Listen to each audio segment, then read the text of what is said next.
ये कहानी एक गांव की है जहां लोग एक दूसरे के सहारे जीने का तरीका सीखते हैं। एक गांव था जहां लोगों के बीच में अनूठा एक बंधन था। यहाँ के लोग एक दूसरे के साथ मेहनत करते, सहायता करते और एक दूसरे के साथ खुशियों और दुखों को बांटते थे। इस गांव की कहानी बहुत ही अनोखी थी। एक बार गांव में एक नया आदमी आया।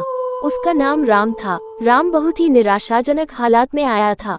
वह एक छोटे से गांव में दूर रहते थे जहां उनका परिवार बीमारियों और तंगी में फंसा था। उन्होंने सोचा कि वह इस गांव में आकर नए जीवन की कोशिश करेंगे। राम गांव में आकर एक आदर्श बनने के लिए प्रयास करने लगे। वे हर काम में मेहनत करते, दूसरों की सहायता करते और सबके लिए प्रेरणा स्रोत बन गए।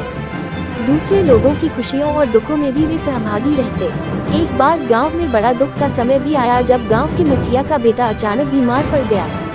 उसकी स्थिति गंभीर थी और उसके परिवार को इलाज के लिए पैसों की आवश्यकता थी, लेकिन गरीबी के कारण परिवार के पास इतनी धनराशि नहीं थी। जब राम ने इसे सुना, उन्होंने तत्परता से अपनी सभी बचत की राशि का उपयोग करके परिवार की मदद की। वे नहीं चाहते थे कि इस दुखी परिवार को किसी भी हमारी तरह जूझना पड़े।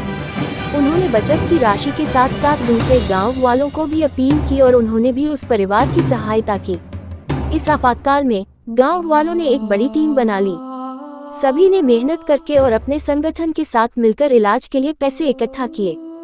थोड़े समय के बाद बेटे का इलाज हुआ और वह पूरी तरह स्वस्थ हो गया। इस घटना के बाद गांव वालों की मदद करने के इरादे एक दूसरे के साथ और भी मजबूत हो गए। यह उनकी सद्भावना, नेकी और सामर्थ्य का परिणाम था। वे सभी ने समझा कि दूसरों की मदद करके ही हमारा असली लक्ष्य पूरा होता है।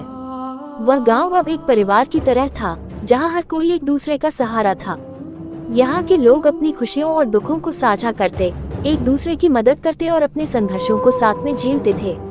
वे सब मिलकर इस दुनिया में एक सुंदर और समृद्ध जीवन जीने का तरीका सीख गए। इस कहानी से आप लोग को क्या समझ आया, कमेंट बॉक्स में जरूर बताएं।